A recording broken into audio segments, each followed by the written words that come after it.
back to the Citizen channel. You're all staying safe and well. We continue our look at Cole Palmer's time at City. This is part 2. Please, if you don't watch part 1, please go back and watch that. Some good information on there. And we've got to the World Cup break in the 22-23 season when we all went off to do various things. Well, some of us went over and watched the World Cup, didn't we? Some of us just stayed at home and worked. But we've got to that stage, so join me as we look at Cole Palmer's time at City part 2. Please, if you are new to the channel, push that subscribe button, push the bell notifications. All things City, of course, past and present, about players, the team, lots of different things. So jump on board, spread the word if you can, guys. Leave us your comments on Cole Palmer or anything to do with City. It doesn't matter what, it'd be great to hear from you. And if you do get a chance to give us a little thumbs up, press that like button, guys. I'm very much appreciated. So after the World Cup break, Cole Palmer started. I went to this one at the CFA, it was called at the time. It's now called the Joey Stadium as I'm recording this. But he started against Girona in the friendly on the 17th of December 2022. Tyrone Marshall reported that he played a deeper role, often appearing alongside Gundo, and enjoyed the time he had on the ball. Carried possession forward well at times. He rated him a 7 out of 10. I was a little less convinced. I give him 6.5 out of 10 and said steady without being a threat going forward. Not really what I like to see him play. City welcomed Liverpool to the Etihad in the Carabao Cup on December the 22nd. He started a 3-2 win. Tyrone Marshall's verdict: stretched the play one on the left and gave Milner a tough time. Well, he's getting on a bit, isn't he? In particular, a couple of rash shots, but generally played well in an unfamiliar position. He's given him 7 out of 10. I scored him 7 out of 10 as well, and I said he would have been up there with Lewis and KDB's 8 out of 10s if he could hit the target. 28th of December, Leeds a 3-1 win. He came on for Mahrez on 88 minutes. City welcomed Chelsea to the Etihad on the 8th of January in the third round of the FA Cup. Chris Wheeler, the Daily Star, rated him a 6 out of 10. Personally, I scored him a 6.5, stating okay, but not quite at it all the time. Won't do him any harm. Manchester Evening News rated him a 7 out of 10. He said, tentative early on, but grew into the game when his forward play led to a second goal. As City crashed out in the Carabao Cup on the South Coast, that was a bad night. 2-0 at Southampton, a definite City B team struggled, Palmer included. Joe Bray commented, switched to the right wing. Palmer did well to set up Gundo early on, but found it hard when Saints took the lead. When City needed the ball to stick up front to relieve pressure, Palm was too easily knocked off the ball and was replaced at half-time by KDB. He only gave him a 5 out of 10. I agreed with that score. I also give him a 5 out of 10.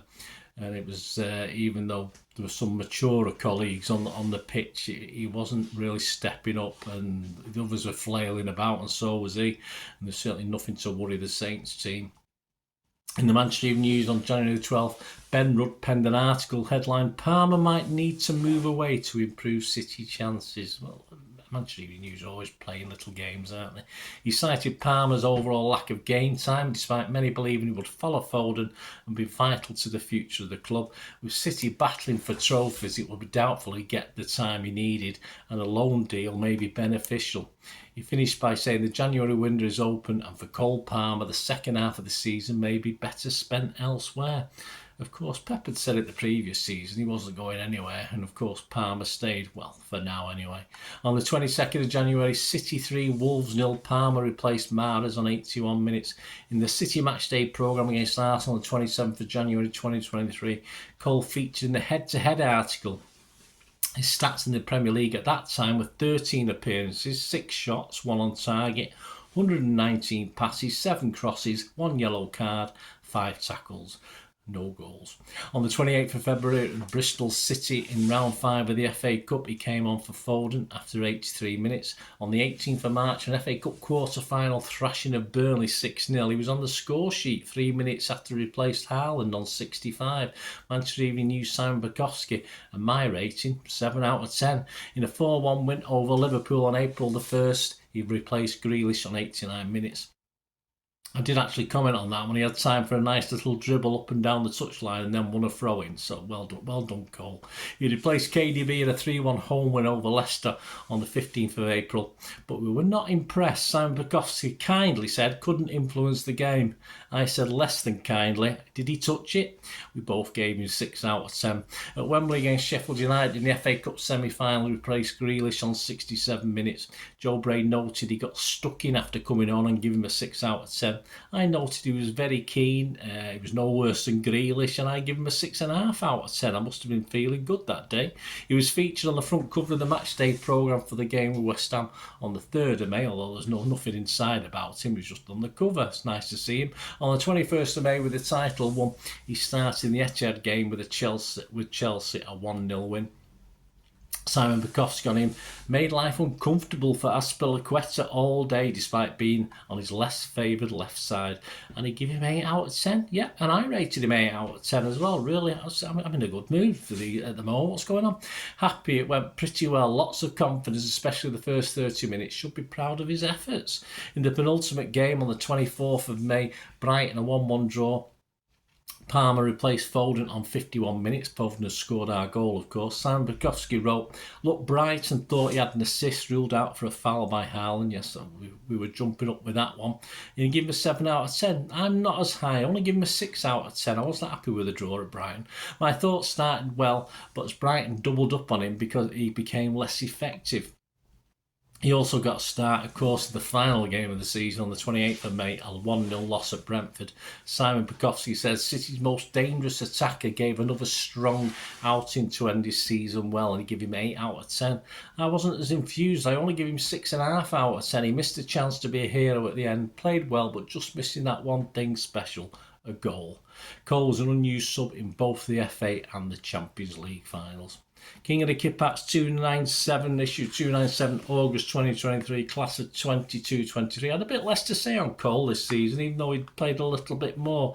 He said, another hugely gifted lefty and great to have another local lad around and about the first team. Didn't get too many chances last term and will probably feel that next season is the one where he really needs to kick on if he's to remain part of the squad. I think we're all thinking that at the time. The Daily Mirror's David McDonnell rated each City player at the end of this treble-winning season. Of Palmer, he said, quiet campaign, spent largely looking on at City stars from the bench. Quick and talented player.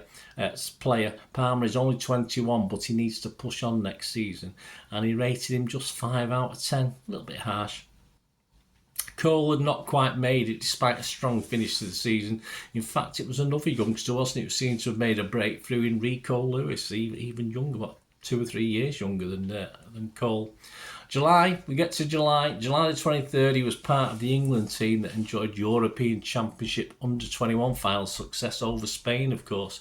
On the 5th of July, he scored a goal and assisted 2 more as England under-21s booked their place in the UEFA under-21 European Championships final. And on the 8th of July, it was Cole Palmer's deflected free kick that proved the only goal of the game.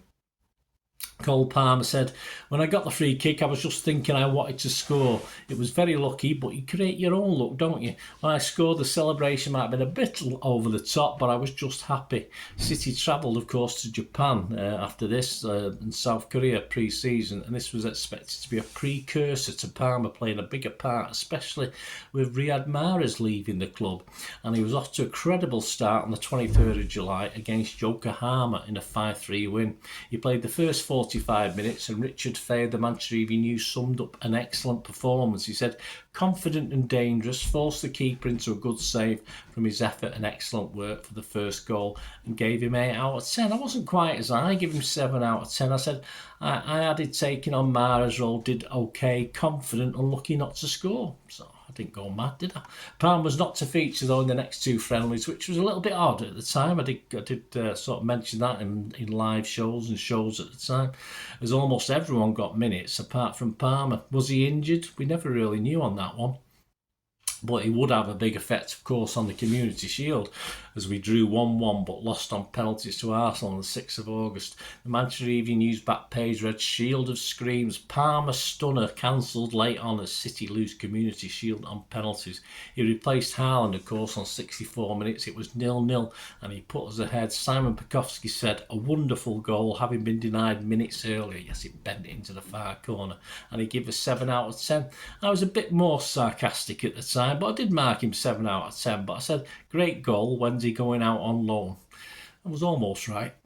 On the 11th of August, Burnley 0, City 3, Parma replaced Haaland on 80 minutes. But Pep did show faith, yes. Again, he started him in the Super Cup match against Sevilla on the 16th of August. And like the Community Shield, he would reward Pep's faith.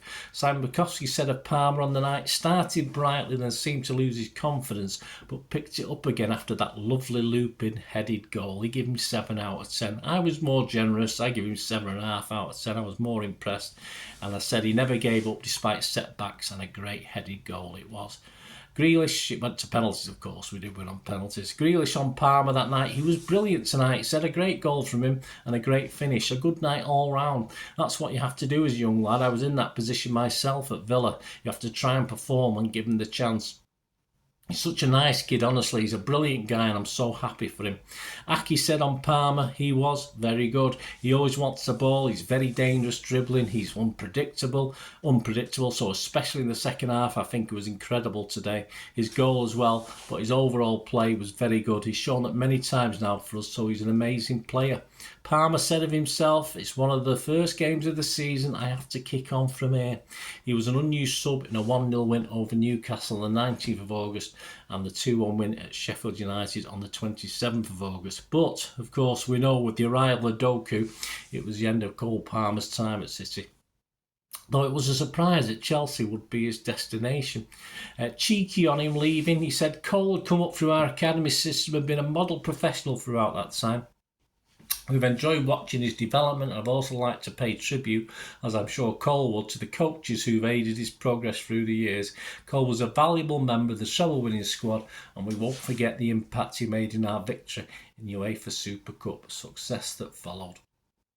Cole said, "I've had a fantastic time at City. I would like to thank everyone who's been there for me and supported me during my time at the club. Players, coaches, staff," said Parma. "It doesn't feel that long ago that I was under-18 captain, and I leave now being involved in the treble-winning squad at the UEFA Super Cup triumph too. Incredible achievements I was so grateful to be part of. It's been an amazing journey for me and I've enjoyed every single step. The next step is to leave the football club. I leave with many happy memories and wish everyone at City the very best for the future."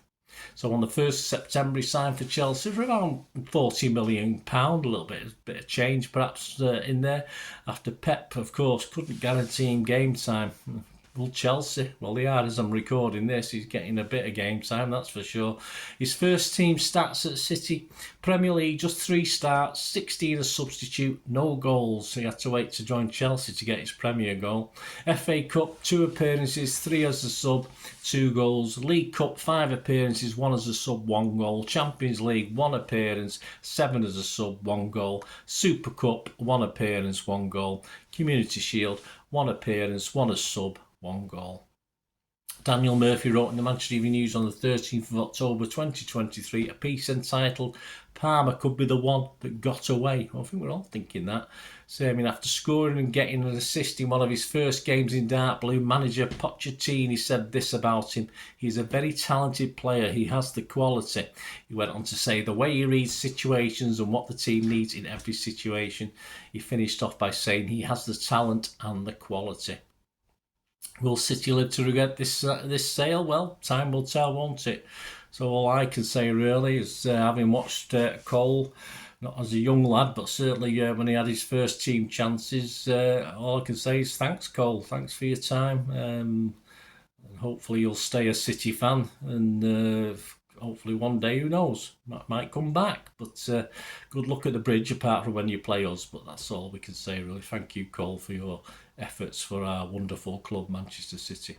Let me know, guys, any thoughts you've got on Cole Palmer. It'd be great to hear from you. I mean, obviously, with him being a local lad, so we might know him a little bit better. And how's he settling in down under? Let me know anyway. Let's share your comments, share your feelings, and yeah, I'm glad I hope you like this little two-part feature on Cole Palmer. Thanks for watching, guys. Until we meet again, that's one thing, don't I? Please stay safe, Blues. Go on, Cole, lad, and come on, City. Bye for now.